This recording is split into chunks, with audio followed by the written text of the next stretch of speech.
feels like it's the end. All my life I try to be a friend. Anxiety slip, I feel my body ache, and I can shake the mood around my name. Second guessing choices that I made. Can't give myself the love that I've been craving. What do you know? What do you know about me? You pray for my phone. You pray that I fall and I did. What do you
Alrighty. What's up, everybody? Let's see here. Let me get this switched over. Get that stopped. There we go. Hello. Can you hear me? Can you hear me good? Can you hear me now? Let me get this chair. Oh, jeez. Hello. Interesting episode. We'll go through it here in a second. Hello, everybody. Welcome. Can you hear me? What's up, Rusty? Sammy, Lawrence, Lord Kev. Lord Kev, thank you, by the way, for joining Patreon again earlier. Appreciate it, man. Lord Kev is Lord again. Hello, Becky, Musi. Hello. Tina, Voodoo, Darlin, Jackie, Milk, Negan. Haynes Nation, what's up, man? Meg Paul, someone. Mark Clark, Lori, Becky, Greg. Gregor Smith, hello. Mother of Dragon, hello. Taryn, Dark Angel, Drexel, Moni, Ricardo, John Bay, Paula Rose, and everybody, welcome. So I didn't love this episode because of a few things they changed, mainly due to last week, but we'll talk about it. Lady Eternal, thank you for the super chat 15 minutes ago. I'm sorry, I was a little behind again. Hey, hello, Aisha, how you doing? Little behind again. What's up, LeVar? Because HBO always flakes out on me, and I'm always behind, and I'm sitting there taking notes. Anyway, so interesting. The Green Council, episode 9. Let's go through the notes here, and then we're going to talk about. I think that we'll go ahead and say it. Let's just go ahead and say the biggest takeaway. The biggest takeaway is Larys Clubfoot has a foot fetish. Is that what we're doing now? We're doing foot fetishes on HBO. Alicent selling her feet pics to Larys while he squeezes one out there. That's odd. That's odd, man. Whatever. It was just kind of out of nowhere. I was like, wait a minute, what is she doing? She's putting her foot up on the thing. So biggest takeaway, right? I mean, that has to be the most important thing. So what the hell? This is going to be a new meme. I bet it's already all over Twitter and the rest of it, I'm sure. I mean, yeah, it was like, what are they doing, man? But whatever. We'll get to that. LeVar, thank you for the super chat as well. Appreciate it, man. Let's see. Never thought that foot fetish would be a thing in House of the Dragon. Also, as soon as I saw everyone herd into the dragon pit, I thought beast beneath the boards. Yeah, that's a good point. I still don't believe that's what it means, but yeah, it kind of rhymes, though. That is a good point, LeVar. So thank you, man. I appreciate that. Moni G, pay me now. I know. I mean, what the hell? I mean, I don't know, man. That was odd to include a foot fetish. I don't know. So let's go through this. I like the new one. Like I said last week, the issue I had last week is the whole thing with Alicent hearing Viserys talking about, hello, Mo, how are you? Mo Success, how you doing? Is Alicent hearing Viserys talk about Aegon when he's talking about the Conqueror, and she's mistaken and thinks that he's talking about her son being king because he's just kind of rambling while he's dying. So I didn't like that at all because it takes away from Alicent being an asshole. It can just be, it's okay for just her to be a bad person. It's okay for her just to want her, be down with the patriarchy in this time period and want her son to be king. So I never liked that, and it kind of carries over because it makes it almost okay for her to want to kill, to have Aegon or become king because she still believes somehow, even though she confronts her father about it. So I like that scene about manipulating her. She recognizes that, but she still knows that Rhaenyra wouldn't do anything to her kids. So I just don't like that aspect of it, but it's fine. I enjoy the nuance because obviously we're talking about a book that's like a history book, a fictional history book. So anyway, let's see. Tina, happy feet, Larry. Yeah, happy feet. We're gonna get new. There's gonna be memes for days. I'm telling you. Randy Sumatsu, what's up, Randy? I think it makes the story more interesting. Yeah, no, I don't mind the nuance, Randy. I don't like that aspect of like an excuse. You know what I mean? Just let her be jealous of Rhaenyra and what she got to do while she did her duty, that was enough. You know what I mean? And then, want her own son to sit the Iron Throne to keep her family in power. I just don't agree with the whole mix up. And then she goes and tells her dad, and everybody thinks this is actually a thing that he meant, and Viserys never meant it. It also tarnishes Viserys' legacy a little bit to me. So it's like, because he kept his word. He always, whether he loved his kids, all of them, but he still stuck by Rhaenyra because he named her heir and stuck by it. And so it almost tarnishes his legacy, because now history, in the show at least, thinks that he changed his mind on his deathbed. That's what they're going with. So anyway, let's run through this really quick here, and then we'll get to open Q&A as usual. And then if there's a preview, I guess we'll go over that. I still haven't seen the preview, obviously. It never pops up for me. So we open up, everything's dark again. We got the whole dark theme. The king is dead, and we see the boy telling the servant girl, and that's the girl who works for Mysaria the White Worm. She comes into play later as well.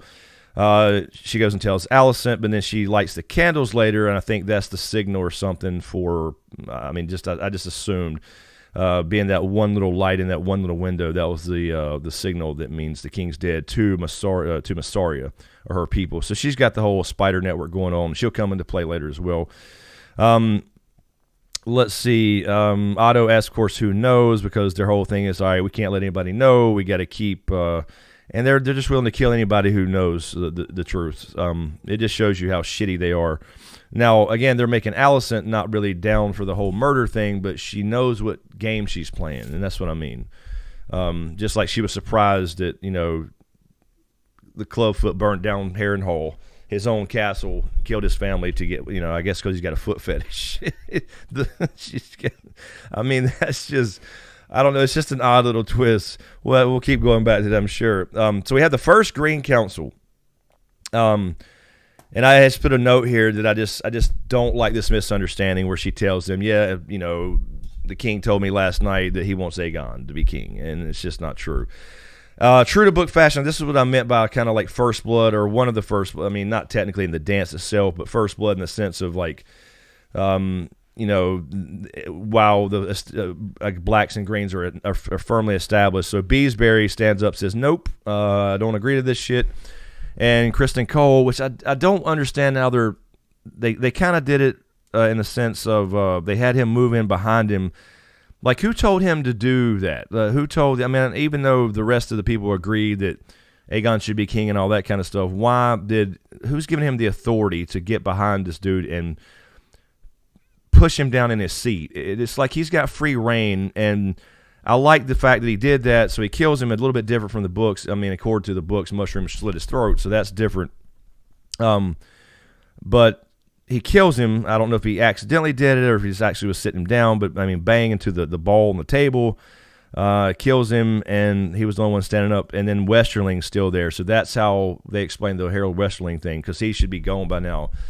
He pulls his sword on him and commands him to take off his white cloak, but then he gets ordered to go basically kill Rhaenyra, and I'm glad that he stood up and pulled his sword and then took off his white cloak and leaves and says, I have no part of this. And they let him leave, though. That's another odd thing. So, like, Otto, if he took off his cloak, you would think Otto would order Kristen Cole and the rest of the Kingsguard to hold him hostage or whatever, to kill him.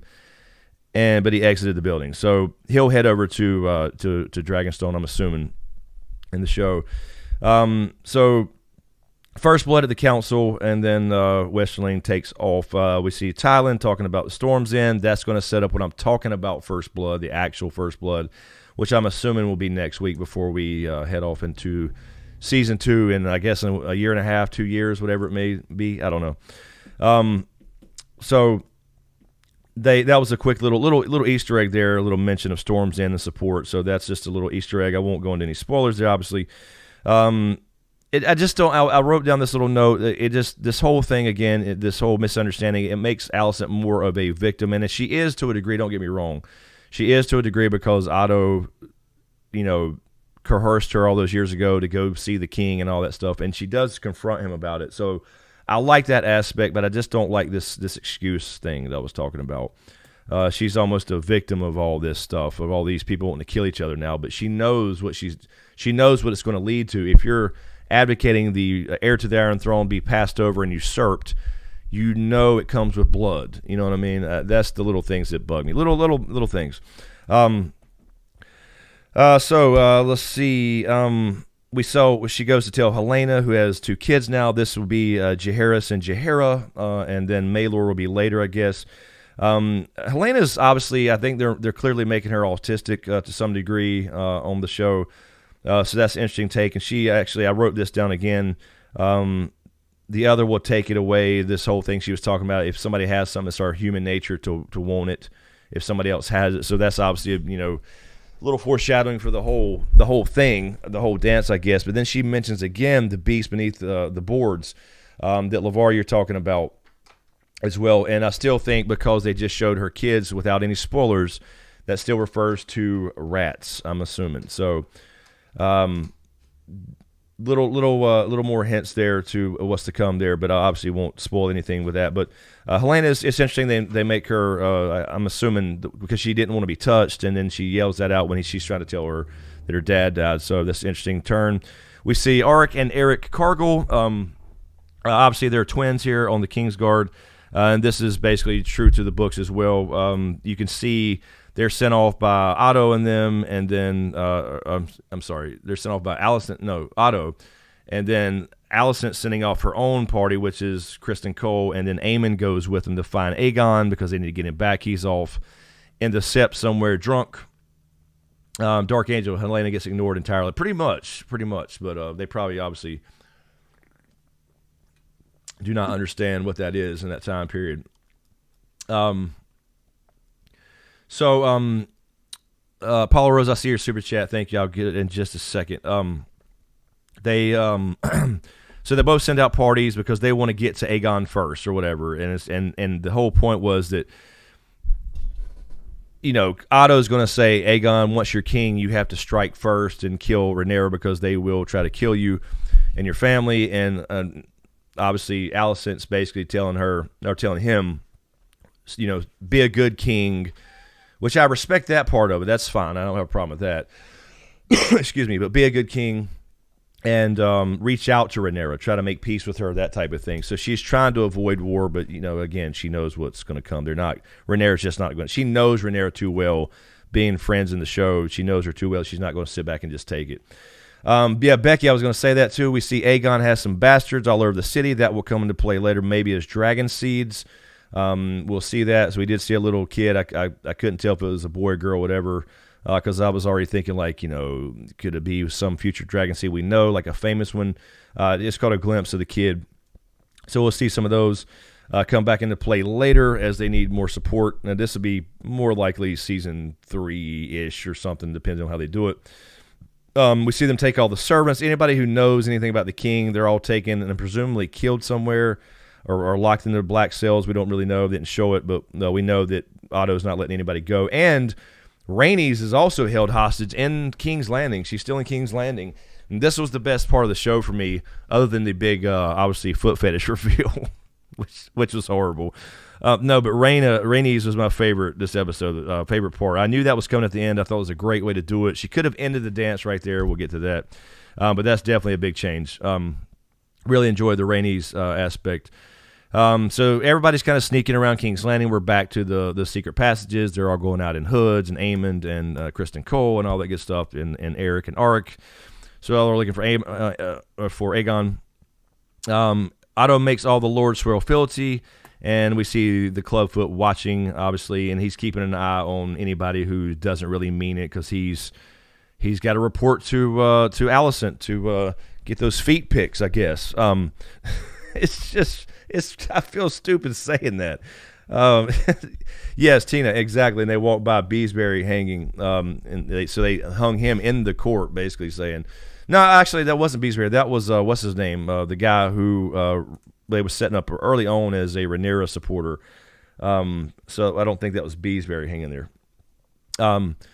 Let's see. Alex, Q&A, did Rhaenys do that in the dragon? No, she wasn't on. She wasn't in King's Landing. So I thought that was a good little touch there. How she could have ended the whole thing right there. So I actually like that change. And it was badass to finally see Melee's the Red Queen for a minute, and could have killed them all. Just been done with it. Been done. The whole damn thing had been done. Rhaenyra comes over, it's all done, but they wouldn't have a show. So I really like that aspect. So we see again Eric and Arik again. They're following around. You can see they're starting to splinter. So that's going to be a cool thing as well for minor spoiler here. I'm just going to say minor spoiler. You can see what they're already doing because one of them's complaining about Aegon and one of them likes Aegon. You see what's going to happen there with the twins. So that's becoming a thing already. And then, of course, Arik is the one who, helps Rhaenys get to gonna get her to somewhere to a boat, but she ends up getting kind of herded to the dragon pit anyway, where she wanted to go to get Meleys. What's up, Zuma? What's up, Nicole Warden? How you doing? Jason Weeks, how you doing?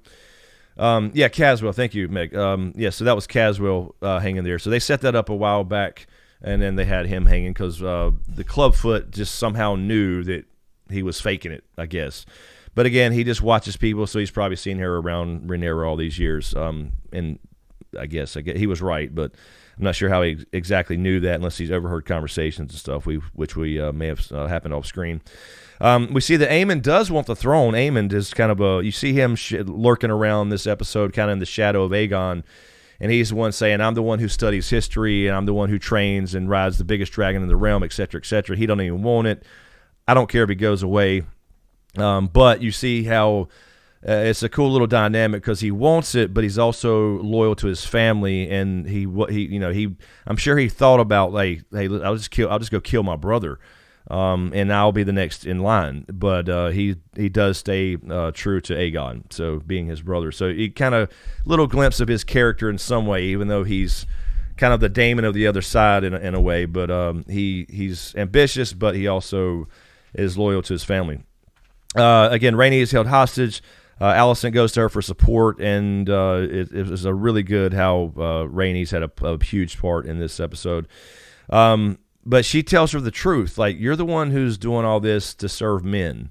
You want a window from your prison, but you don't want to break out of it. So that's what I mean. Rhaenys is kind of saying in this scene what I was saying last week about the whole giving Alicent a pass type thing and what continues. So at least they're acknowledging that, the writers are. So that's a sign of obviously good writing when they recognize that we're going to be saying these type of things, because Alicent did have a choice. And so Rhaenys basically calls her out on her bullshit, kind of like I'm doing right now.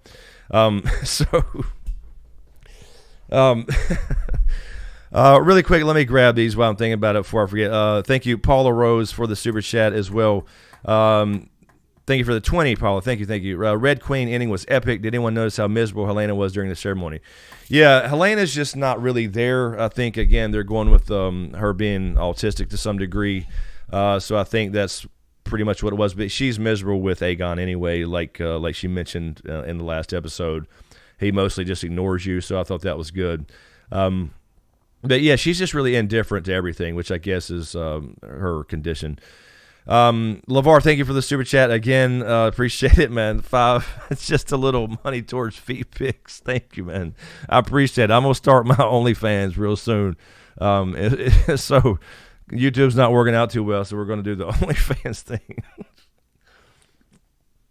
Or OnlyFeed or some shit like that. Thank you, man. I appreciate the super. Okay, so Mysaria meets Otto. So Mysaria's already been, established before. She's already in information business. That'll come into play bigger later as well. But right now, she's basically selling information to Otto. She knows where Aegon is because she knows where everybody hangs out in King's Landing, in Flea Bottom, or Streets of Silk, or whatever it may be. She's got this network of spies. We saw the girl following the twins around. They knew where Aegon was, so they knew they were going to, get a bag of cash, of gold, of coin for Aegon's whereabouts. So again, Eric and Arik find Aegon in the Sept. Cole fights Arik, actually, which I thought was interesting. They don't kill each other, but it shows Cole was just an asshole. It looks like he's gotten younger, actually. I know people make fun of the whole aging thing with some of the kids, like Aegon versus Aemon, but he's turned into a complete bitter asshole, Cole. So I root for his demise. I do. Just being real. And people, because I thought I said that before. For people that hadn't read books or anything, at first he's like you saw on the show, he seems like a cool dude. He comes in, He's this dashing young knight, whatever, who unseats Daemon, all that good stuff, but he turns into a cocksucker real fast, but all because Rhaenyra said, no, I'm not flying off with you to Essos somewhere. So, anyway, oh shit, Lord Kib, in the South, isn't it called OnlyFam? It may be. There may be some site like that. I'm sure there is. Nicole, super chat at the beginning. I think I got it. Lady Eternals, I got that. Nicole, thank you. Hopefully, oh no, wait a minute, hold on. Was there another one? No, I think I got it. Okay, wait a minute. I don't remember this. Lady Eternal. Okay, let me make sure.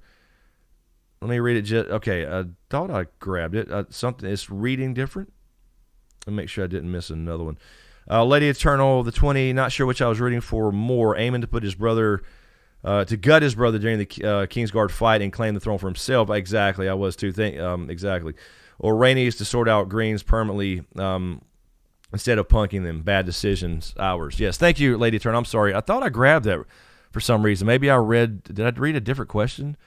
Maybe I read an old one. But thank you, Lady Eternal. I'm sorry if I missed that earlier. I thought I grabbed it. I swear I did. But thank you. So let's see where am I at here.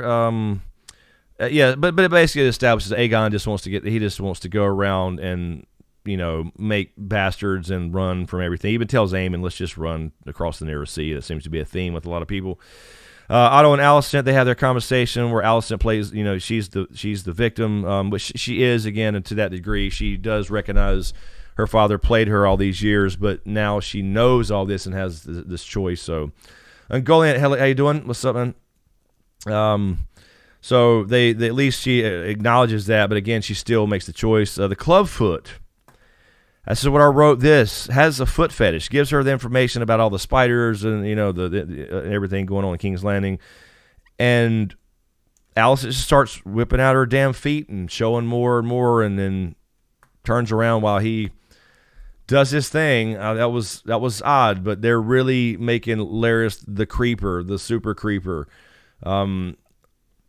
I mean, you feel bad for the guy. He's got a club foot. He can't be like his brother was and a warrior and all this kind of stuff. But I mean, it was just kind of weird. I mean, it's fine, whatever, I guess. I mean, that was a thing. It is a thing, and no shame, but whatever. It was just kind of odd. It really stood out, and that's going to be the major talk of the episode. Let's see. I love the part where Eric is now taking Rhaenys out of King's Landing, and basically she's trying to get to the Dragon Pit. They use the secret passage again. And this one part, I'm not exactly sure. I'd have to think back, and maybe somebody give me some insight.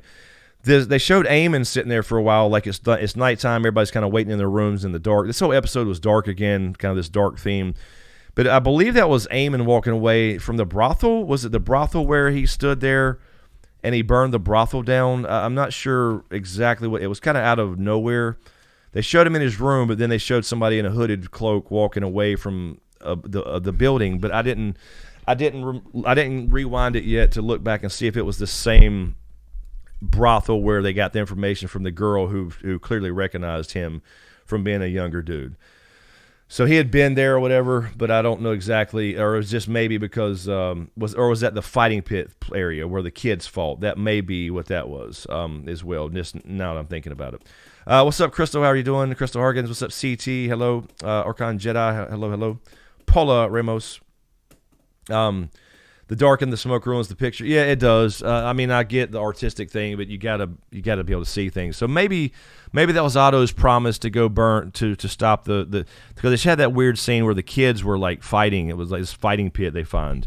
So maybe that's what that was. They burn it down because they did pay for that information for Aegon. So maybe that's exactly what it was. I bet. Now that I'm thinking back on it, again, it comes straight off the episode. Let's see, but Rhaenys ends up kind of getting pushed with the whole crowd. They want this to be a big giant spectacle, which is obviously a good idea for their side, and they push everybody to the Dragon Pit where Aegon is going to be coronated. So they're heading, and so she kind of smiles and goes with the flow because she knows what she's going to do when she gets there. And I knew it was coming. I thought it was a great change, a great scene. We'll get to that in a second. And Alicent gives Aegon the dagger as they're heading towards the Dragon Pit, but of course they have no idea what the prophecy is. Only Rhaenyra knows this, so we'll see if that comes back up. I'm sure it will. we'll see if there's some kind of conversation sometime, and it probably won't be until, again, without any spoilers, it probably won't be until like season 3, where Rhaenyra has to tell somebody about this prophecy or something to some degree.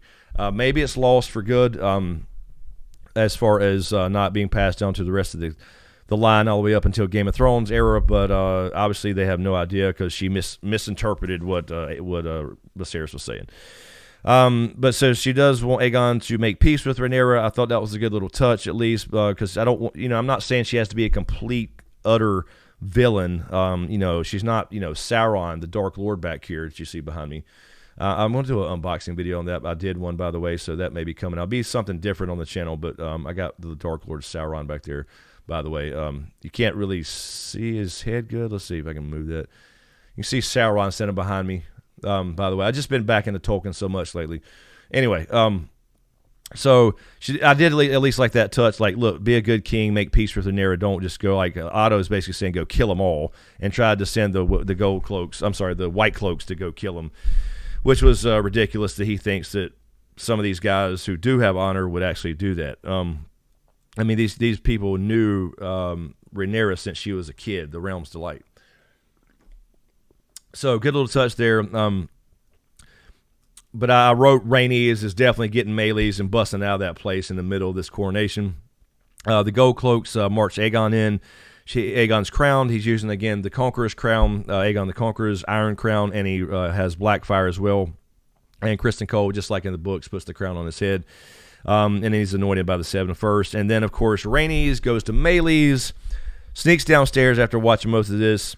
He is crowned Aegon, the second of his name. And, of course, he didn't want this. The point of this little scene here and kind of harping on it and keeping the camera there on him was that he didn't want any of this stuff, but he goes in, and now all of a sudden all these people are cheering for him, and he loves the love. He's getting all the love. And so now he's, I guess, pretty much invested and he's going to do what he's got to do. So he's fully invested to being king, although before he had nothing really against Rhaenyra. So we'll see how that changes. But now he loves the attention, and he does pull out Blackfire as well. And then again, the best scene in the whole entire episode, Rhaenys busts out on Melees, the Red Queen. She could have ended everything right there on the spot and ends up busting through the floor and then basically having Melees scream at him but not burn him because Alicent goes up to protect Aegon, and I think she was thinking about it, but it shows she don't want to be a kinslayer. Kinslayers are looked down upon, and they're cursed in this universe, they believe. So she just lets them know she could have. I guess it was the idea. I don't think she would have just murdered him in cold blood, but she definitely probably had the thought. Best scene in the episode by far. Finally, Rhaenys getting some action, and we see a dragon. We hadn't seen a lot of dragons. They're kind of doing dragons like, I know we're going to see them a lot later, and it's not that I need a dragon every episode or every scene or something, but it's been a while since we've even seen a dragon. So Melees is the Red Queen up close and personal this time. Really cool episode. Really cool scene. See, Jerish, is there a possibility that Rhaenyra tells the prophecy to Jace, since there's her heir, and that's where it goes in the future to make the pact? Yeah, it certainly is, because there will be a pact offered, perhaps made. Of course, it doesn't get fulfilled until Jon Snow, but there is certainly a possibility that she, once this thing breaks out, hey, just to let you know, just in case something happens to me, here's what's going on. So it's certainly a possibility. We'll definitely hear about it again for sure. Diane Harris, Sir Kristen Cole is starting to get on my nerves with his attitude. I know he is sworn queen, Alicent plus Cersei and all, but still I'm not a fan. No, you're gonna hate him now, like the rest of us for sure. And he's you root for his demise. You do. It's already to that point. It's going to get worse too, by the way. Meg Paul, Helena was looking away because she knew the beast was coming. Could be Meg. I mean, that is a good point that LeVar pointed out earlier. The beast under the floor, but I still think the beast refers to a rat because it's her saying it, and they just showed Jaehaera and Jaehaerys, her kids. And that will be, again, no spoilers, not going to go any further than that, but I think it's referring to a rat. And if you know, you know. So, Jake from State Farm, what's up, man? Thank you for the super chat. No kink shaming, but lay off the toes, bro. I know, it's just weird, man. It was odd. It was I don't know. I don't necessarily dislike it. I mean, but I guess it even shows like what Alicent's missed, Faith of the Seven, right? That's what I mean. So she's missed Faith of the Seven now. She's got all religious, and she has all these convictions. But I guess that's harmless in comparison to murder is her idea. She'll let this dude squeeze one off to her damn feet, but she don't want to kill nobody. I don't know. It was just kind of odd. But I guess you got to see Olivia Cook's feet. I guess. Will Ray, thank you for the super chat as well. Thank you, man, for the 20. Appreciate it, Will. The fire was Clubfoot getting rid of the White Worm for Alicent. The fire was Clubfoot getting rid of. Okay. But I don't think I see what you're saying. But the White Worm will, unless they completely change things, she should not be. She will have a big role to play later. Again, I won't spoil anything. It's not that big of a deal, but she will remain in the information game for sure. Again, unless they could change it, but I don't see why they would do that. But I could see it being that, or at least an attempt to do that, as well. But I think it may have been where Otto promised to look into this child fighting ring thing where they were sharpening teeth and fingernails or whatever he said. So it may have been that. So we'll see. But thank you, man. Appreciate it, Will, for the super chat. She is such a hypocrite, says Jackie. She is. That's just what I mean. She's playing both sides of the fence. Miss Religious here. Miss Victim is playing both sides of the fence when she needs to. So she's a grown ass adult now. She knows the consequences of her actions. That's why I just don't. It's fine. I'm not going to harp on it, but I just don't like this idea of she really believes that Viserys changed his mind. Viserys would not change his mind. And Beesbury was right. Beesbury was the man. By the way, in this episode, he stood up. Him and Sir Harold Westerling standing up for their convictions. They know it's right. They know what they pledged. They know what's going on. It's treason. That's what it is.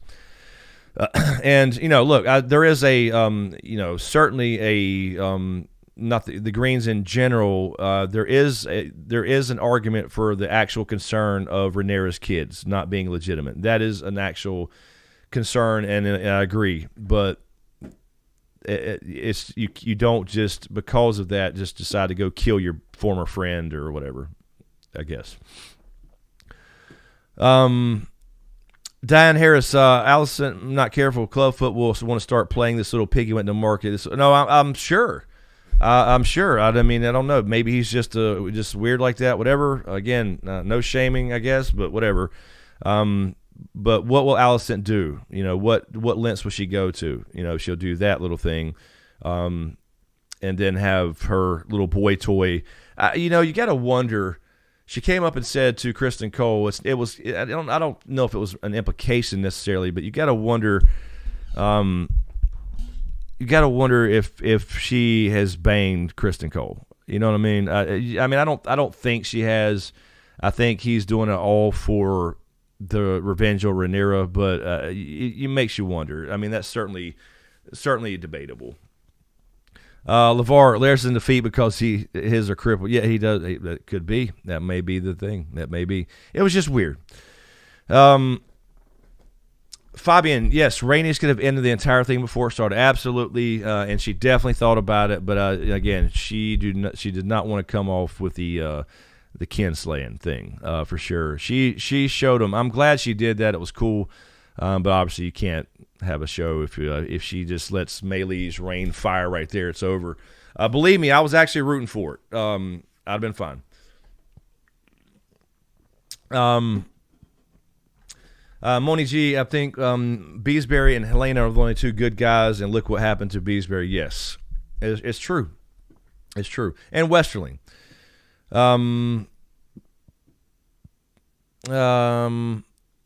Jason Weeks, Word on Order. She took care of the king, listened to his mumbling for years, and all of a sudden you believe him. Yeah, exactly. And she didn't even really hear anything. She just assumed everything. So yeah, I'm not making excuses for Alicent. Again, if there was a legitimate concern on her kids' lives or something like that, where Rhaenyra was showing some kind of angst towards them previously in all these years, I would be more understanding. No, that's not a thing. That's made up. That's made up in Otto's head. Killmonger, the rebel, Aegon's bastard in the fighting pit. Was it? I didn't notice the kids, actually. I didn't pay attention to their hair or anything. But could have been. We did see the one sitting over in the corner, but I didn't didn't really get a good look at him. So we'll see probably some Dragon Seat stuff related to that as well later. Taryn, mother of Dragon, my tale on Ray's kids. She did her duty to the realm. She had heirs. This is what she thought she had to do. She couldn't make it happen with the husband chosen for. No, that is true. That is true. That is the other little nuance thing, Taryn, for sure.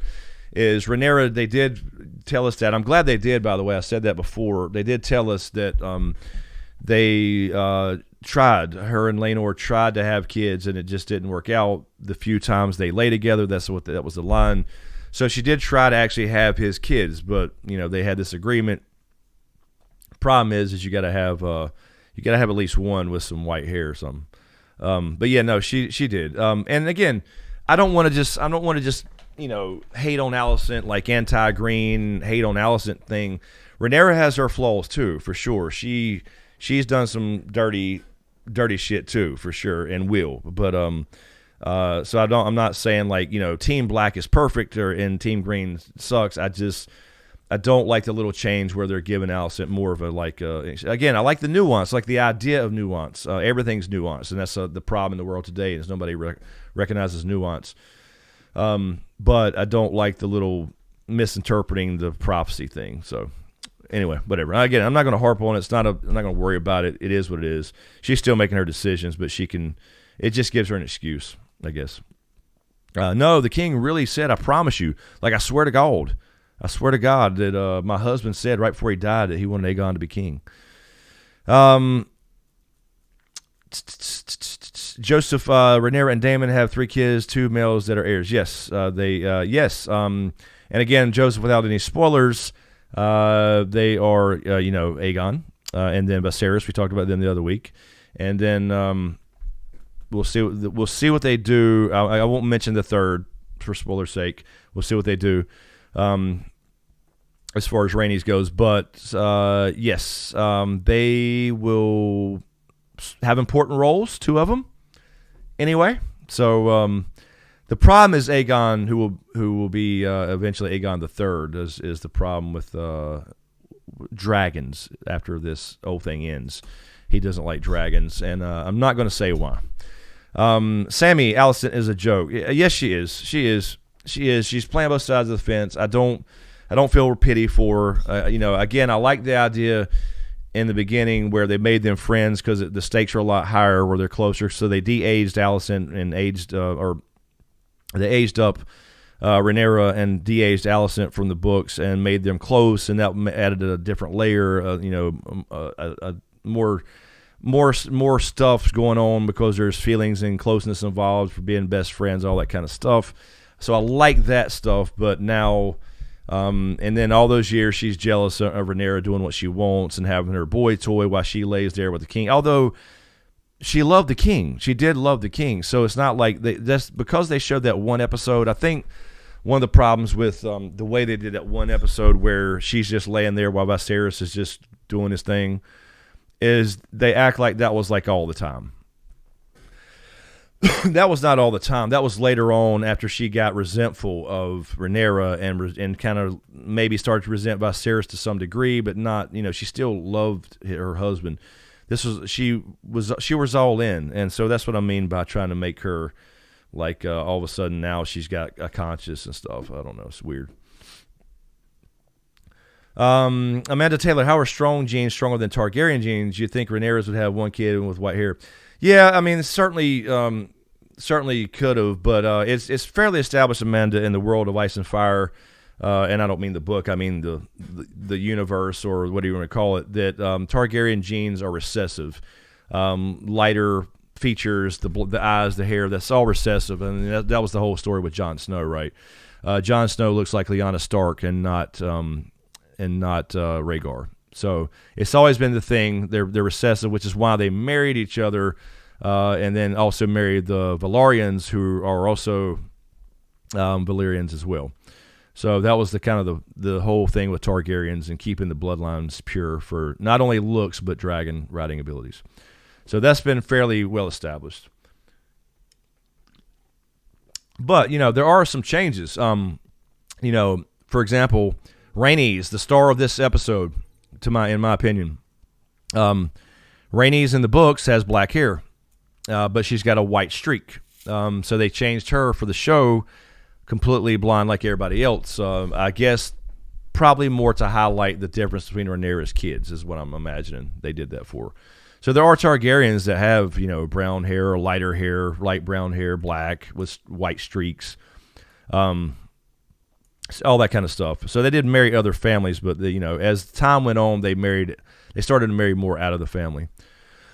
And they started losing their dragon bonding ability. LeVar, thank you for the super chat again. Appreciate it, man. Allison is a hypocrite. She says she wants the best for the people, but pushes her son's own claim, knowing if Rhaenyra took the throne, there would be peace. 100%. 100%. It's exactly what it is. But they're kind of showing both sides of that, which at least they are showing both sides of that, but they keep relying too much on this, I'm confused. I want my son to be king, but I know Rhaenyra's there, but now, oh no, never mind, he changed his mind. So I just don't like it. Birth of the Ubermensch. Yeah, her feet are a 4 or 10. Okay, I don't know. I guess I don't know. I've never rated them, but I'll take your word for it, man. Gregor, I thought she had sore feet or something. No, I knew as soon as she showed a foot. They've never done that in Game of Thrones, where they just were some queen's in there and puts her foot up on the damn table. I was like, oh hell, this is what he does for information. He does all the things he does for foot picks. I mean, that's what he's doing, the club foot for foot picks. I mean, what else does she let him do? Has he touched her feet? Has he touched them? You think? You think she's got to that point? Because it's like she did more and more, lifted her up a little longer, put both feet on the table, and then turned around and set him up there while he did what he was doing. Let's see. Christopher Clark, it always felt to me that she had banged him. You talking about Alicent and Clubfoot, or Alicent and Cole? Cole, I could see. I don't know, but I don't. Again, you could argue it's implied there, but I don't know because she said your feelings for me or something. She said something like for all your feelings for me or something. So I don't know. Certainly debatable. I would say right offhand she probably has not, but maybe because she is such a prude. She on one hand and on the other hand she's not. So I don't know. It's kind of weird.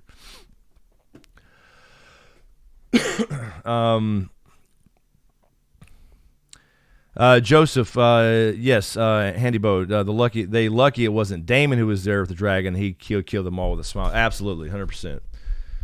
He would have burned them up immediately, no doubt. Because they're all gonna be kinslayers anyway, right? Either you do that, get it over with, or everybody's gonna die, which is clearly what's going to happen, obviously. Jenny of Coldstone, but if Allison has a kid with club feet, well, no. Yeah, no, there's none of that for sure. I mean, I don't think she's done that, but and again, they don't necessarily get pregnant, but I don't think she's let him go that far. I think that's just his thing.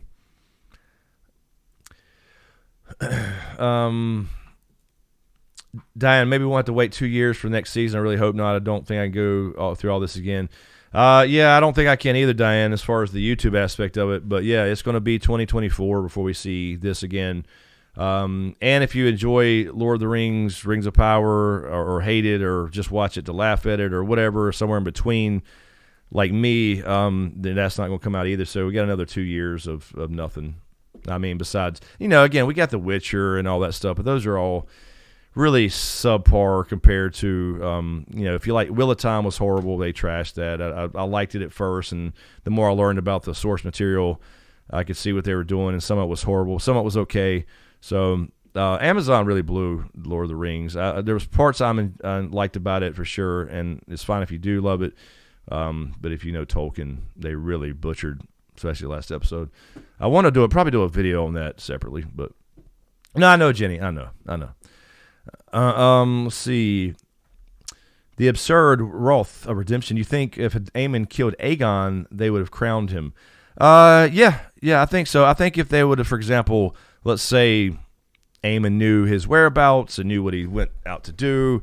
If he would have went out and just, made him disappear, or, maybe they find him dead or something, just, again, just hypothetical. Yeah, they would have definitely crowned him. They were anything to keep, Otto's thing is anything to keep Daemon away from the throne. It's not even really about Rhaenyra as much as it is Daemon for him. And then, of course, Alicent is her kid, and she buys into it.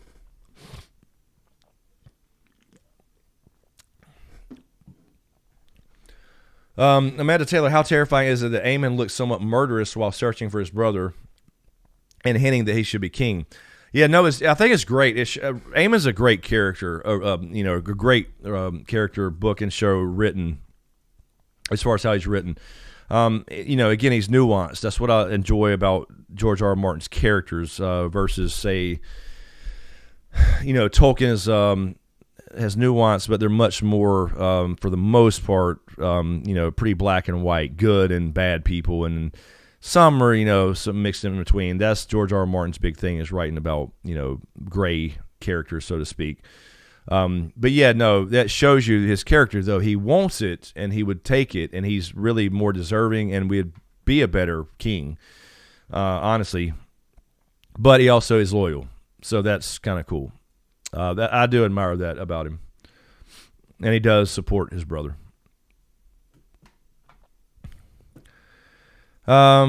Miss Day, nothing compares to GOT or House of the Dragon. So what am I supposed to do until season 2? Please advise. It's a good question, Miss Day.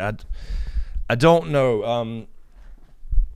If you like, I don't know if you are into Lord of the Rings. I would read the books, then watch the show. Read the Lord of the Rings, all three, or the whole book together, or whatever, and then read the Silmarillion, and then read the Unfinished Tales, and then watch that show and tell me what you think. Get into Tolkien. Get into the depths of Tolkien. Greatest story ever told. But as far as TV, I don't know. I'm really unsure about what I'm going to do YouTube-wise. I may try to do like the smoke break stuff again, where I can talk about more like a podcast style thing. I don't really know anymore.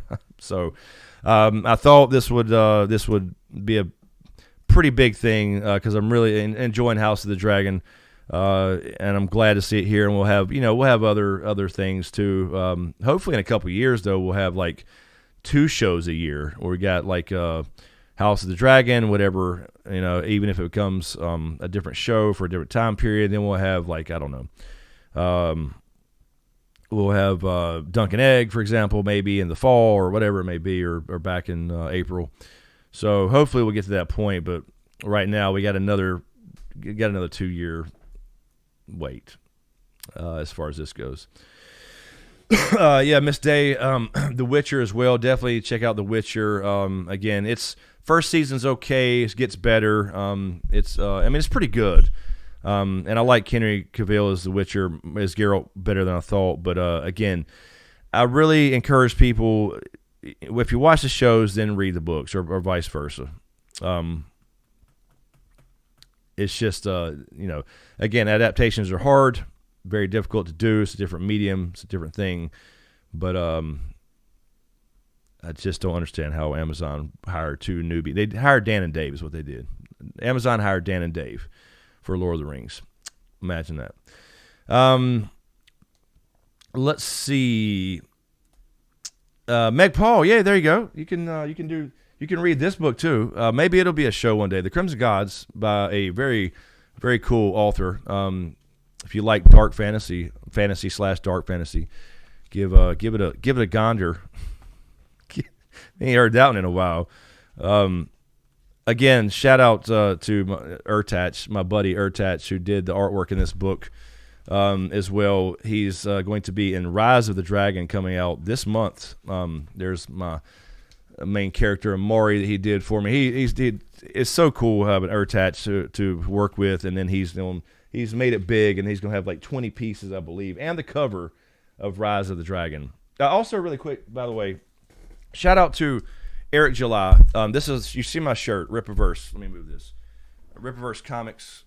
I'm sorry. I know I'm squirting that. So this is some characters from Rippaverse. This is his new comic. I pre-ordered his book, and I got 2 of them. This is the signed one here. Isom. Eric is a YouTuber, pretty big YouTuber who does comics and political stuff as well. But he's a good dude, lead singer of a band, really cool.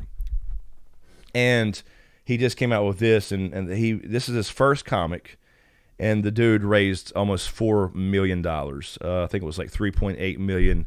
But he's got a really big platform and all that stuff. So I support independent people. So shout out to Eric July and the Rippaverse. Really cool. I've read half of the book already. Support independent creators, whoever they are, whether they're authors or YouTubers or whatever. It's really important. And again, thank you guys who have bought the Crimson Gods and left those Amazon reviews. We got 110 now, I think. So really appreciate all that as well.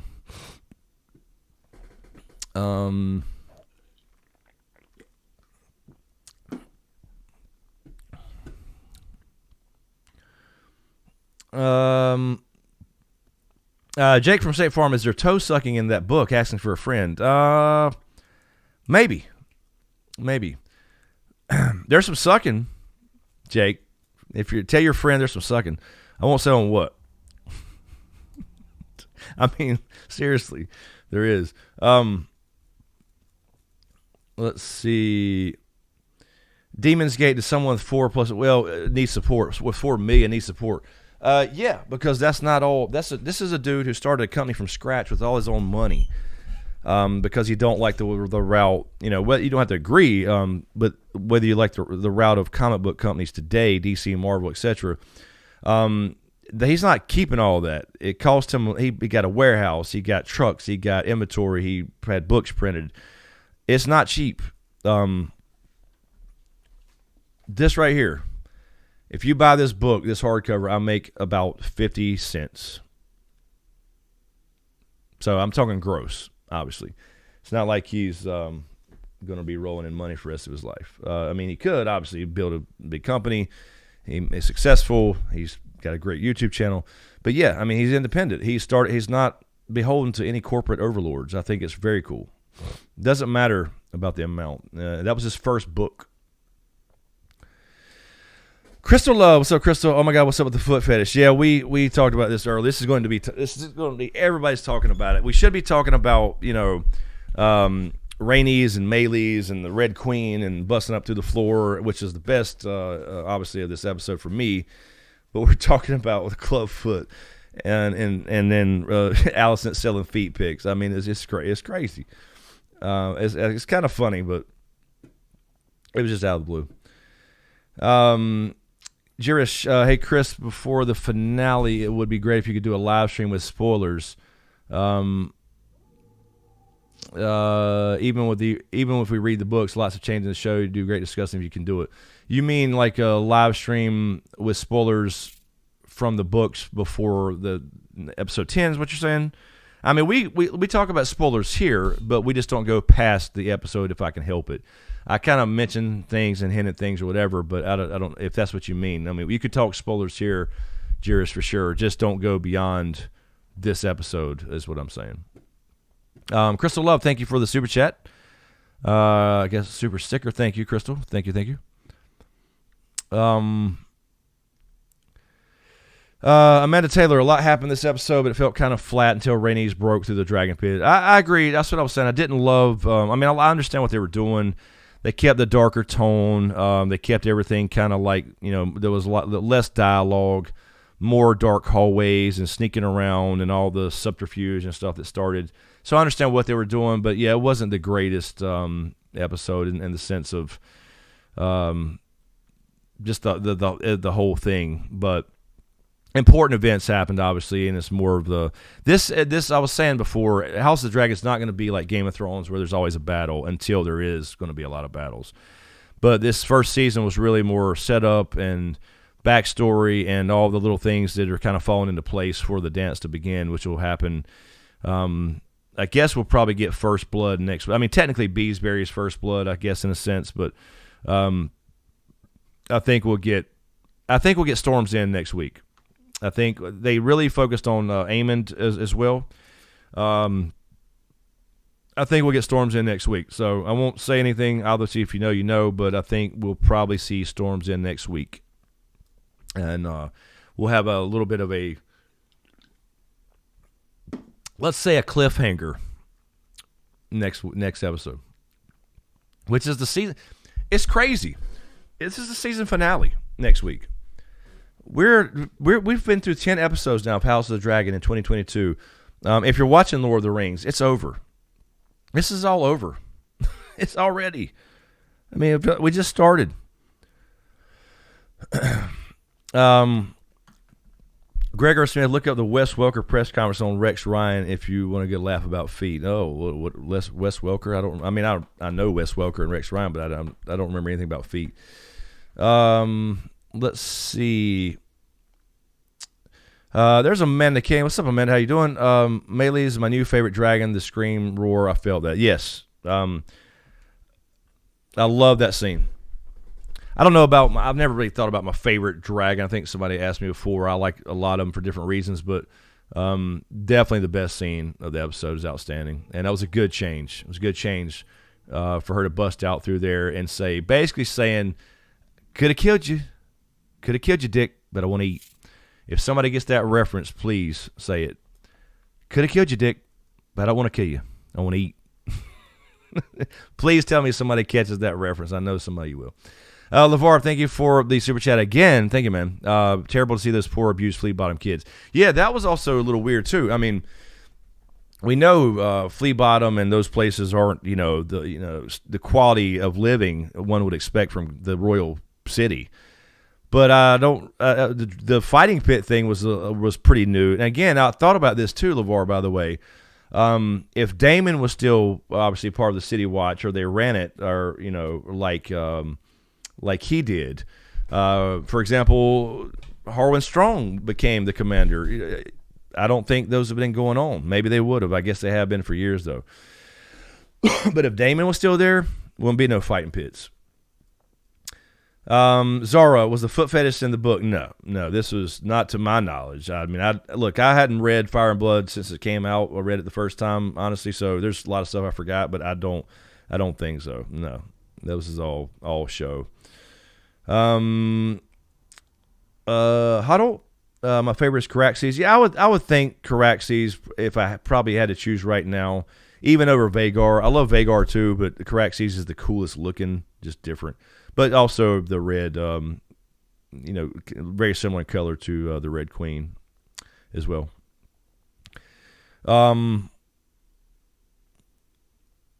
Randy, yes. Randy Sumatsu, yes. The little kid was an Aegon bastard. Yeah, he is. This is also a book thing. It's mentioned that there's probably a lot of bastards running around. They actually said that in the show. A lot more where that came from. So I believe what they'll do there, the dragon seeds are on. There's dragon seeds everywhere. So they're in King's Landing now.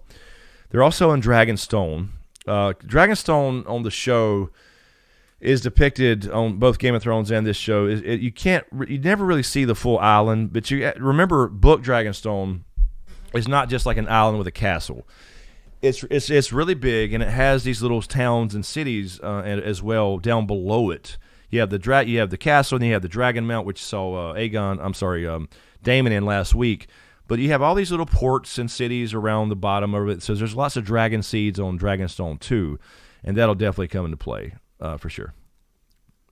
Thank you, the absurd wrath of redemption. Thank you. You're the winner here. I should have been doing a giveaway. Young Guns. Thank you. I don't want to kill you, Dick. I want to eat. One of the classics of all time. Absurd. You know what? Hold on. Just for fun, because of, let's see, how can I do this?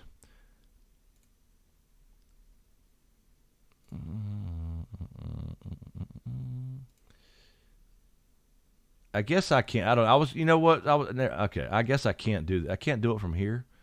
I don't even know.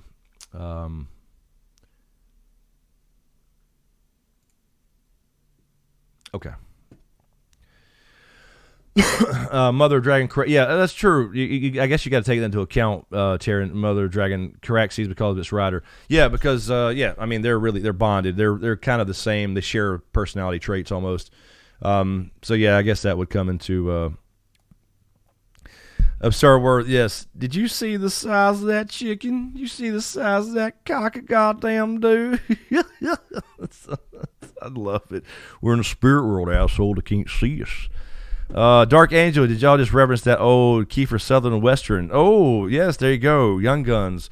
Exactly. I mean, Emilio Estevez is yeah, but yeah, Kiefer Sutherland is Doc. Yes, one of the best series or couple movies of all time. Love them. I know, I know, Steve. Dirty Steve. I love Dirty Steve.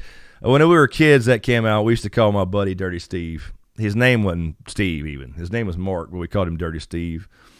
Ungoliath, we're in the spirit world, asshole. I can't see. I still say that all the time, by the way. Hodl Coin. Yeah, Randy. Oh, you were saying Randy. Yeah, that was Aegon's bastard. Yep, for sure. We'll see if they come into play as Dragon Seeds later. Sarah K. Cyrax. Yeah, and that's what I mean. See, you hadn't seen Cyrax in what? Since when? When was the last time we saw Cyrax? Episode 2? Meg Paul, they could have kindly invited the small folk to witness and celebrate their new king's anointed, but instead they literally shepherded them in by force with sheep to really drive it home. They did. That's exactly what they did. Keep moving. They actually had sheep in there too. And then they just standing there going, okay. And they got to clap. I mean, what are they supposed to do? You know, they're going to clap. Slim Genzy, Aegon got bastards like Robert. Yeah, they all do. They all do, man. They all do. It's kind of a thing in Westeros for lords to have these bastards, and all except for the few like Ned.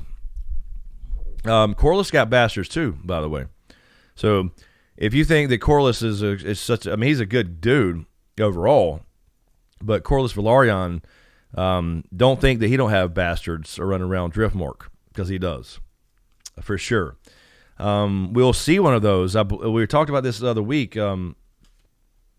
Just for a spoiler's sake, in case they use that, I won't say any names. We talked about it the other week. Somebody may be missing. I think they've cast him, from what I understand, from what we heard on the live stream from somebody else. But, yeah, Corlys, one of Corlys' bastards plays a pretty big role, actually. Yes, allegedly. Meg Paul, excuse me. Allegedly. Girl, you know it's true. You know it's true. Dan Harris was getting ready to leave, but y'all mentioned Young Guns. Pat Garrett was played by John Wayne's son, Patrick. Yes. Love Young Guns. Moni G, you know those small folks stunk. You know that whole, yeah. And plus they had the whole thing where they said you smell like dragon in the first episode, and you got a bunch of dragons downstairs in some big giant dugout pit, I guess. And then you have all the people upstairs, so that place probably didn't smell good.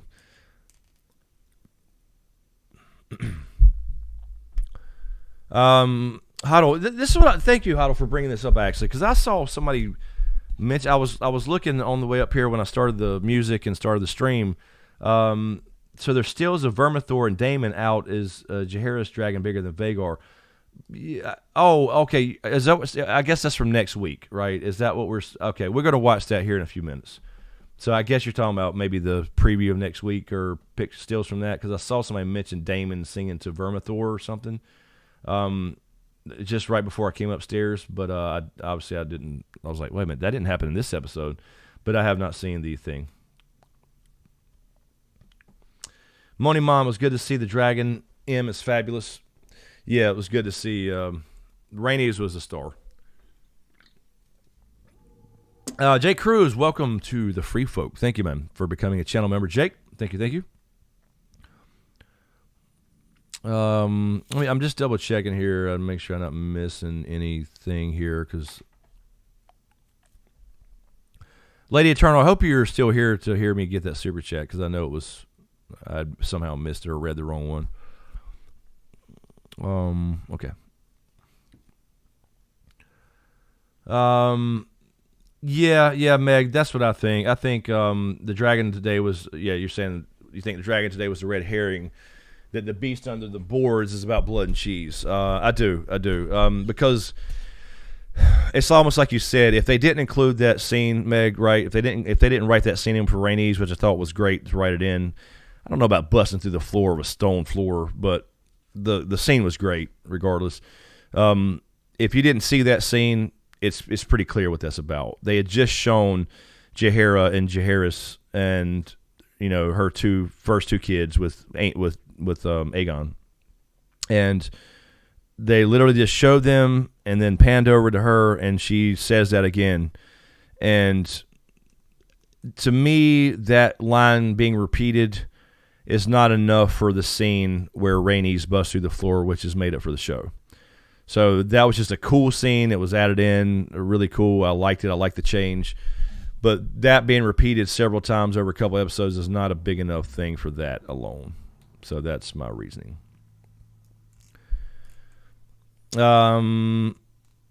Steve Emilio, previous shows, Daemon singing to Cannibal or Vermithor. Yeah, we'll take a look here in a few minutes, Steve. I have not seen it.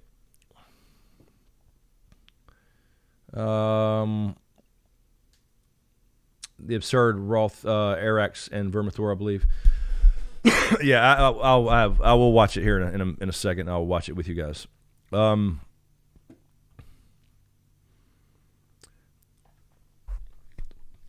Gregor Smith, yes, Aegon definitely needed to change his draws. Exactly, after the Dragon Pit incident, he did for sure. But that I was going to say that's actually not a bad point, Gregor. That's true. But Aegon being the guy who really, and it kind of like the books, he didn't really want it. And they made it more dramatic in this episode, because he's kind of a horrible dude in the books too, womanizer, all that shit. But they really emphasized that, and then he obviously loved the crowd, and then all of a sudden, Rhaenys busting up through there and screaming, having Melee scream in his face. Might really set him off to really dive into the whole dance head first. So it's not just it was a cool scene where he shit his pants, but he did. But it also may add to his some fuel to his fire, so to speak, against Rhaenyra or Team Black. Vera, what's up, Vera? Team Black, all the way here for sure. I am not on Allison's side or Kristen Cole's. I like the nuanced stuff, but I don't like them. LeVar, question: does Otto know how about Larys' fetish? He told him, "I know you're spending evenings with my daughter." That's a good question. I doubt it. I don't think he would know about that, though. I think that would be only between them. Allison selling her feet pics to the clubfoot. I think that would probably be secret, because you can see how they were doing. They were almost like Otto and her were two separate teams in this episode. So clearly she's doing her own thing and keeping her own secrets and all that stuff. Jenny of Coastal, it's no wonder Helena doesn't want to touch anyone when she knows they all die. I mean, obviously ASD, but no wonder. It's true. Yeah, because she was just distant.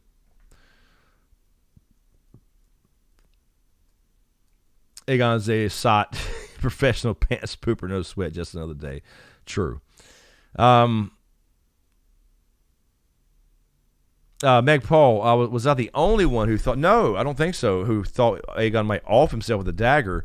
He looked fucking miserable, and then looked very contemplative over the dagger in the wagon.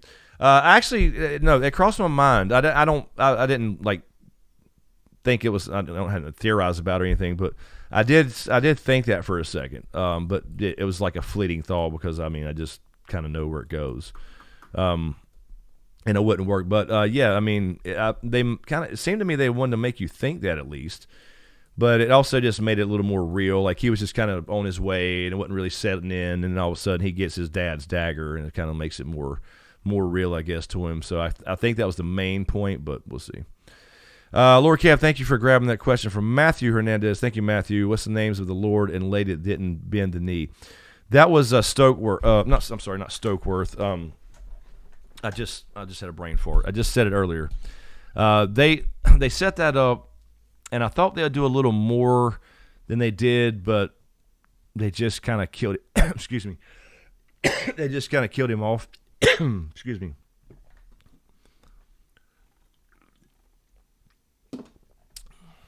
But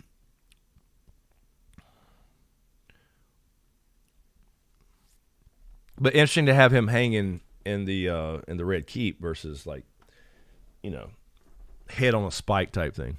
But that was a message to the other lords for sure.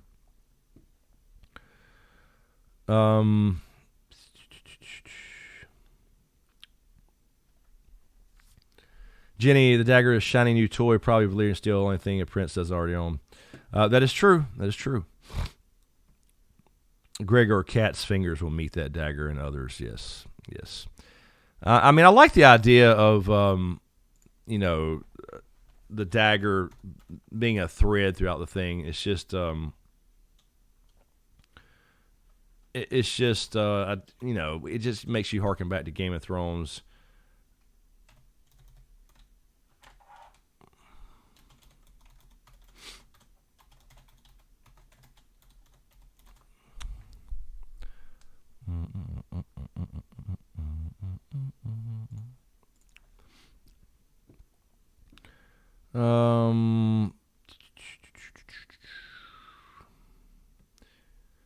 Yeah, Moni G, yes, that was the cat's paw. Yes, they've been really pushing the cat's paw. What we call the cat's paw.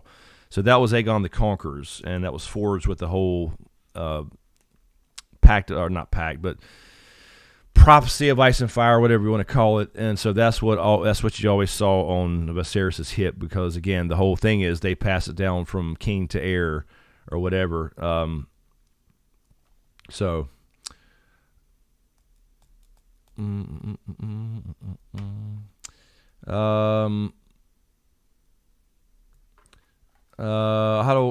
what becomes of Alicent now that Helena is in her current position now? Yeah, she's the queen regent technically. So yeah, now Helena will be queen and Alicent queen regent. So like Cersei, basically Cersei, but she still has the power.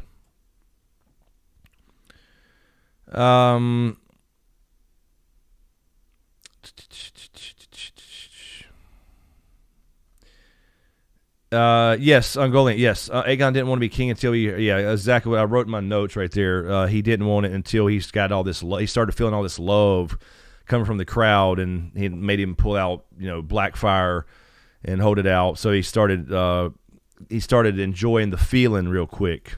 Got a big dopamine rush from the crowd, and then Rhaenys screwed that up for him, but that'll push him further. First time he got some respect. It's true. It's true. But he could have got respect, though. He just he was a degenerate. As a kid, he was just a kind of a normal kid, but as he got older, he started becoming a degenerate. Amanda Taylor. They keep bringing this line up again. Threat of Targaryens not wanting the throne. Jon Snow, Rhaenyra, and Aegon have all said it. Yeah, I don't want it. And they're really throwing that back to Game of Thrones. Randy Somatsu at the council with the king dead, who actually wields the power? Yeah, it's the hand. The queen. That's what I was saying before, and a few people yelled at me like, "Why are you so worried about Alicent being on the council?" She is not on the council. She has power, but she's just not on the council. She is the queen, but the hand technically has all he's the second most powerful person in the realm, over anybody. So yes, it's technically Otto, but they had her the last few episodes on the council, sitting at the king's place, in his stead, which is fine, right? If it's fine if Viserys was like, yeah, you go for me, that's he can do that. But they've kind of given her the power. Otto standing to her right.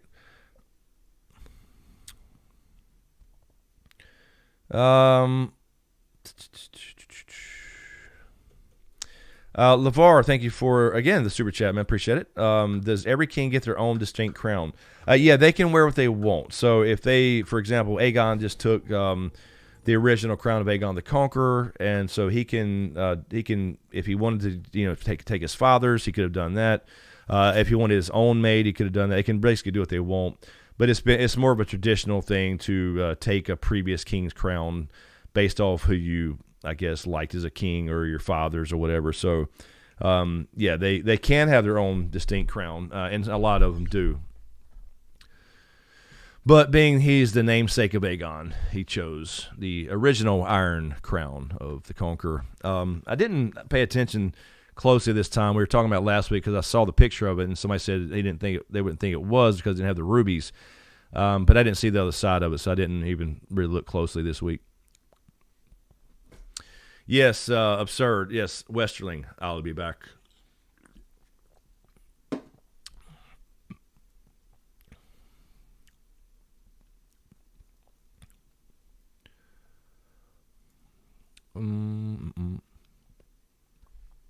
Yeah, absurd. No king, no hand. Yeah, technically in that position, but I mean, there's supposed to be a transfer of power, peaceful transfer of power. But yeah, she is the queen. But at that point, you could argue that anyway, right? No king, no queen, no king, no hand. So the council's all kind of there together anyway, but still, it's kind of just a respect. Again, power is who you give it to, right? You could argue that with anybody. No king, there's no queen. No queen, no king, there's no hand. No king, there's no King's Guard, for example, Lord Commander. Like at that moment, Harold Westerling didn't work for anybody. He said that himself. He walked the hell up out of there. Ungoliant, Mazuma told me you're a Cowboys fan. Hell no, that's one of Mazuma's fake fun facts. No, don't be listening to Mazuma. I am no Cowboys fan. Hell no. They finally fired Matt Rule here in Carolina, by the way. Thank God. Wendy C. Aegon doesn't look so hot. Looks sickly. Helena giving him some looks too. Yeah, he's a bastard. He is a real bastard. Not literally, but he's just a bastard. I don't think he. I won't say anything about. I was trying to think back to if he. Perhaps they make him look a certain way for foreshadowing reasons, but I don't think he looks sickly. I think he's just a drunk. So just my opinion, but yeah. Helena doesn't give a shit about Aegon and vice versa. All right, so what we'll do, Sharon, I did. We talked about the bastard kids of Aegon and potential dragon seeds there. Again, I didn't catch, obviously we don't know any names, and we won't know any names, so we'll see if, obviously the most famous dragon seed later on is called Nettles. We'll see if Nettles, but Nettles will not be, I wouldn't imagine, be Aegon's. I mean, it's possible, I guess. We don't really know. But I think for the show, it would probably be somebody on Driftmark. She would be the most famous dragon seed, and I won't go any further for spoiler's sake.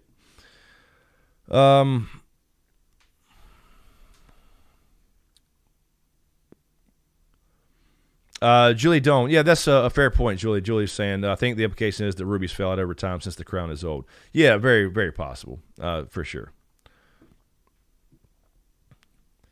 Okay. No, Mazuma was here earlier at Golding. I thought I saw him. He just hadn't done any fun facts. I guess he disappeared.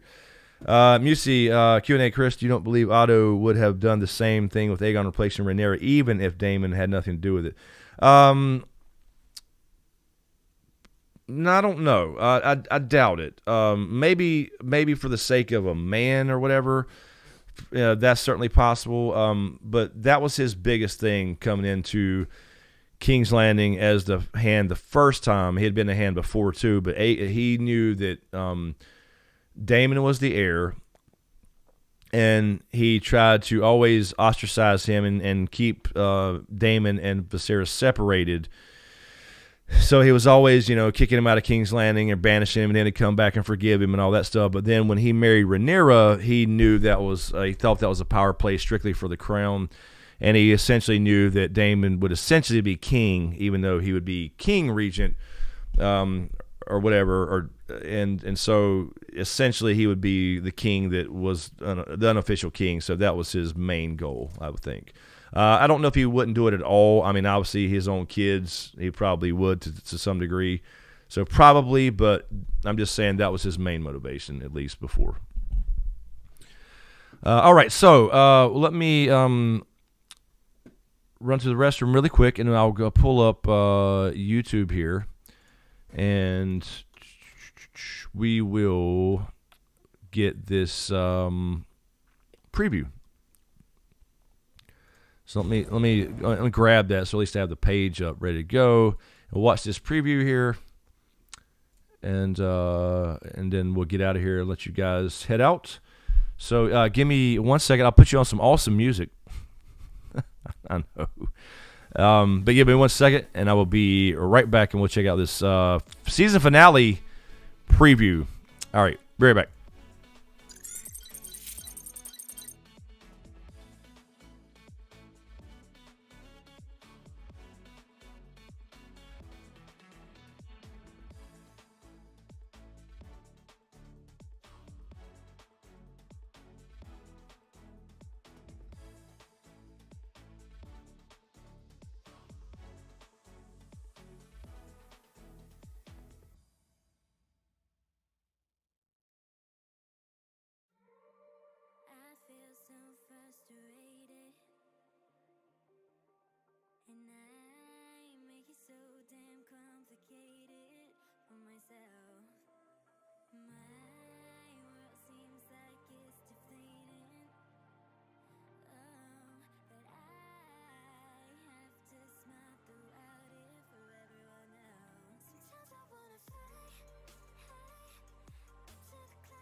Alrighty. Let me stop that. There we go. And I got to move all this shit around. Let me move my chat over here.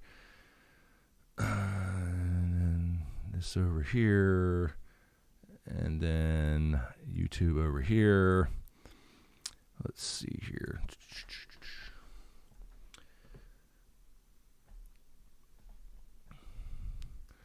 Christopher, anyone working third shift tonight?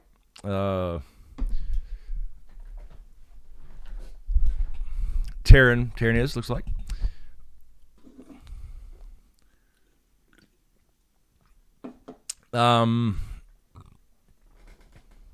Yeah, what's up? Yeah, we got new YouTube handles. Randy, I had to pick mine the other day. Mine is SmokeScreen Vids. That's still because SmokeScreen by itself has been taken since I joined this damn thing. So I don't know. Let's see if we already had tags, but now you can actually go through. Yeah, it pops. It's the same tags popping up. But now you can go to like youtube.com/@SmokeScreenVids and go to the channel as well. So it's also in the things. So they're making a bunch of changes. They're really making it. They're really setting it up for shorts. Is what they're doing. Shorts like TikTok. So that's where YouTube's heading, is short content. They're really pushing that. Excuse me. All right, so let's do this. I think I have this bigger as usual. Let me center it a little bit here. Let me see. Hold on 1 second. What am I grabbing here? I don't know what I'm grabbing. I'm grabbing a display. There we go. Let me move that over a little bit. I always got it up just to block. I hate the black things, bars. All right. So let's take a look at this. I have not seen this yet. It's supposed to help filter spammers. So yeah, for sure, Randy. It will. All right. So let's take a look at this and see what we got. Let me fix that a little bit. All right. Okay. So here we go. The season finale. Wow. Of House of the Dragon. Oh, see now. Wait a minute. Is it? And am I calling this already? Is this going to be? It's going to be Storm's End. The greens are coming for you, Rhaenys. Oh, okay. That was her going to Dragonstone. Okay. Of course, we knew she was going directly to Dragonstone. And for your children. Okay, so there's the first. This will be essentially the first Black Council meeting because they'll call one immediately. So we're at the painted table. You can see she's pregnant still, Daemon obviously, and she is straight out of King's Landing, still in her armor. Your children. She's just out learning about her father's death right there. There was Daemon grabbing Dark Sister. Uh-oh. Good shot of Dark Sister, by the way, right there. Good close-up with the wings and everything. Daemon's about to get busy. You cannot bend the knee to the high towers. They stole your birthright. Oh, look at Aemon. So Daemon's saying, cannot bend the knee. They stole your birthright. Aemon's going to remove his patch. We're going to see the... there's a little glimpse of it. Can we catch it? Can we catch that? Okay, there is something there. Should be a sapphire right there. We're going to see a sapphire up in there. All right, so we're going to see Aemon remove the patch for some reason here. Every man standing around the... There we go. Oh, this is a nice shot here. So we got the first Black Council. Let's see here. You see Jace and Lou over here. Daemon Rhaenyra. You're going to have some Kingsguard defect over. And I won't talk about Eric and Arik stuff yet. We'll see what they do with that. First, and then we get a good shot of the table. I love this table, man. Like it's lit up below it, so it's thinner here, I guess. So they changed this from Game of Thrones, where I guess they got candles below here to show all the major oceans and rivers and whatever. So I'm trying to look sideways here. I apologize. Really cool shot of the painted table and everything on there. Old stone, twins. Very cool. So they're going to start the planet. Because, I mean, the first thought is, okay, we go straight to King's Landing. Problem is everybody's got dragons on their side, too. table urges her to plunge the realm into war. All right, let me let that voiceover play there. Every man standing round the painted table urges her to plunge the realm into war. That sounds like Rhaenys. Siege to the Red Keep. So there, he's suggesting exactly that. Send us. Okay, now this is going to be interesting here. So we got Baela and Rhaena and Jason Luke, and he's saying send us, and basically this is going to be for support. Dark Angel versus House Velaryon. Well, Velaryons are still involved. So you got Rhaela and Baela here, but apparently they still have Corlys with a bad wound, and I think he's supposed to be still in Essos. I don't think he's came back to Driftmark yet. So he should be here, though. I mean, next season, obviously. So they'll be involved for sure. So this is going to be where Rhaenyra starts sending off. She wants all this. She wants to start garnering support before she goes to King's Landing. And this is where Luke says, "Send us. We're all dragon riders here. All these are dragon riders now. Send us, and we'll go get support for you from all these houses because they all swore loyalty to her, obviously 20 years ago. So this will be what I mean by first blood potentially. It Storm's End. Oh, hold up. Now, who is that? I can't see who that is or the dragon clearly. That looks like that's a red cloak. I'm not exactly sure who that is, unless that's Thailand. I can't see. Is that a white cloak? That looked like. Can you see? Is that who's on that dragon? Everything's so dark. I mean, sea smoke's gone for now, right? I guess by this time, Vermithor and all those dragons are a little bigger. I can't see who this is. Is that? I could see a cloak and a sword. Is that Kristen Cole? But somebody's on the back of this dragon, so I can't really see who that is. Looks like trying to stop him, though. Or is that maybe... Potentially, is that maybe Jace or Luke trying to stop one of the other ones from going? There's Vhagar, obviously. So, yes, there we go. Vhagar. This should be... So maybe this is Storm's End. I believe this may be Storm's End.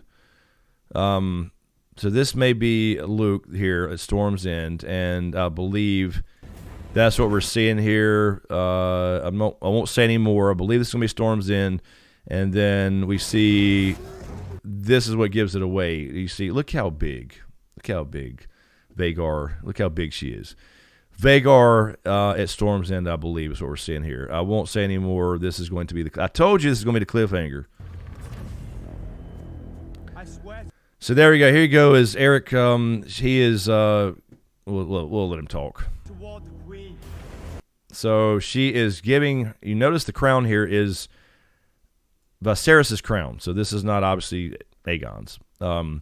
So this obviously is the brother that goes and becomes Queen's Guard for Rhaenyra and offers her dad's crown. Toward the Queen. Yes, it is. So I wasn't. We were correct. So this is going to be. I won't say anything. We'll just see what it shows us. But this is going to be Storm's End for sure. Your cause owns a power that has not been seen since the days of old Valyria. Ooh, let me let that voiceover again.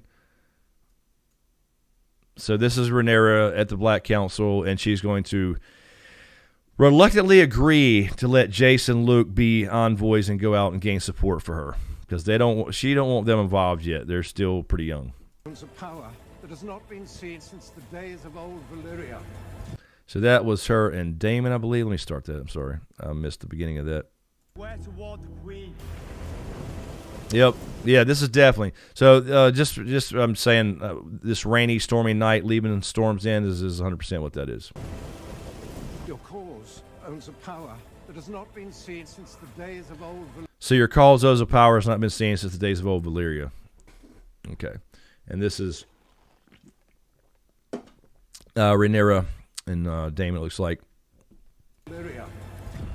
Who is that? I can't obviously see who that is. Hard to tell. Hard to tell.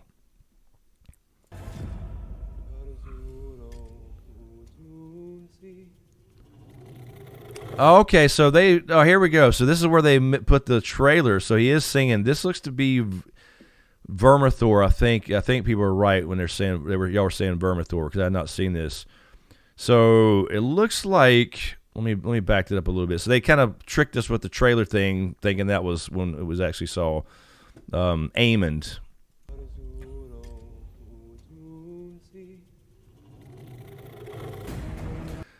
Interesting. So it could be Cannibal. I can't tell. I can't see colors. Y'all know this. But yeah, Vermithor or Cannibal maybe. Cannibal was unridden, so it's like are they already trying to get support here with other dragon riders, or like because he can't tame another dragon, so this is not for him. He's doing this to maybe see if it can be tamed or something. If it would be the Cannibal, perhaps. But yeah, Megpaul, you can't tell. They're twins. Nobody can tell. Even in the books, they have to say Auric, or they don't know. Nobody knows. That's going to come into play, Megpaul. If they do it right, just let me again without any spoilers, because you can't tell the difference between Eric and Auric. That's going to be a thing. Okay. Oh yeah. Okay, Meg, you see that? Never mind. You know what I'm talking about. Yeah, you can't tell. So yeah, I don't know. Daemon looks like maybe he's again back in the Dragon Mount or something. All this is a floor, so he's not King's Landing. But this is a actual floor, as opposed to this the Dragon Mount. Maybe he's seeing if it could be tamed or approachable. Okay, we see everybody leaving Dragonstone here. Now, what this is probably going to be, again, this is not quite yet the war, so this is going to be, I believe, Jace, Seer, Luke, and probably Bela heading out. That may be Rhaenys right here, and Meleys, but they're heading out for support. So this is going to be like them sending out, go talk to this house, go talk to this house. They pledged their loyalty to me 20 years ago. So yeah, there's that dragon again. I believe that there's Daemon. Look how small he is down there. Hold on, let me play that again. That's a good shot. Look how small Daemon is down here. You can just see his top of his head. So I don't know. It's interesting. That is maybe the Cannibal. I don't know. If y'all guys see better color than me, let me know. Devil's Advocate. Let's hope Rhaenyra takes the high road like Rhaenys did.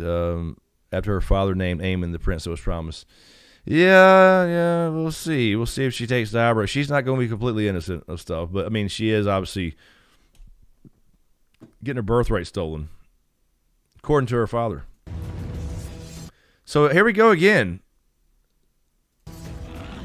Same shot from before, from episode 2, on Dragonstone, but now we got Queen's Guard over here, and now we got the King's Guard over here, and Otto's back.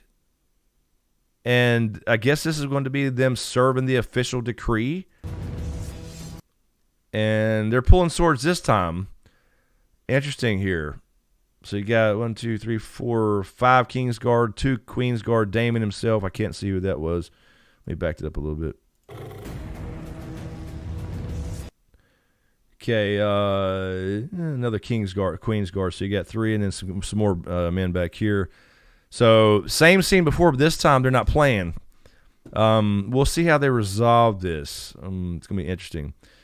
Yeah, Kristen, did y'all notice Helena didn't look at Aegon when he crowned until she had to bow? And she kind of curtsied a little bit. This is for sure. Helena's got a little story, for sure. And she keeps talking about herself with the whole beast beneath the floor. Anyway, so same almost shot it was from episode 2. That's going to be probably Storm's End right there. So that Vermithor. Yep. So that's going to be the end of it there.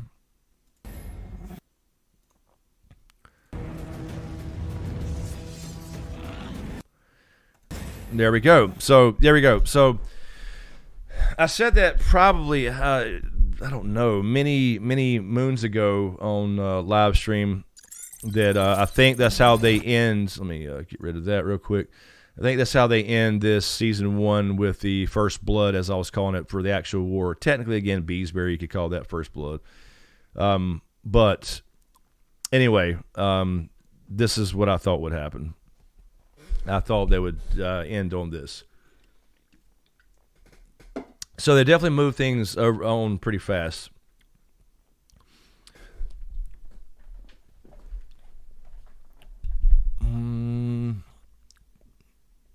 So I'm really curious to see next week. I'm really curious to see people's reactions to Storm's End, shall we say? So very cool. Looks really good, man. Looks really good. Yeah, Randy, exactly. I think they can fix if they, like, for example, film things too dark. I think they can fix that because people were complaining so much about the last few episodes. But they do it as a artistic choice. But there's old Mike. What's up, Mike? When the Boltons show up, they're around Mike up north. Actually, probably won't see him. Probably won't see him for a while. We may see them. We'll see what Jace does. We'll definitely see Winterfell next season. We may get a shot of this tomorrow, possibly. I don't think they'll do that fast though. I don't think that maybe they will. I think Storm's End will be the first little thing they show, and the last thing we'll see at the end of the episode. So there you go. The finale of season 1 of House of the Dragon is already almost in the books. Really crazy, but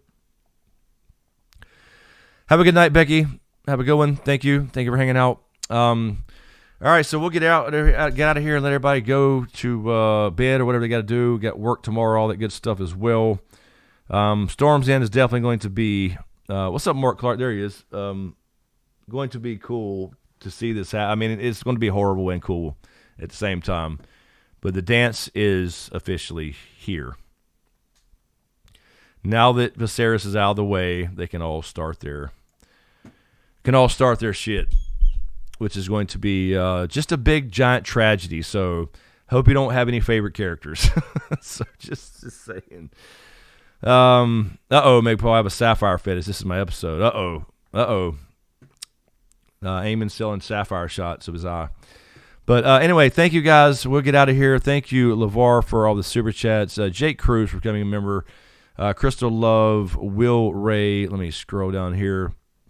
Jake from State Farm, Paula Rose, Lady Eternal, and I believe that was it. I think just LeVar had quite a few there. Make sure I don't miss anybody. But thank you guys.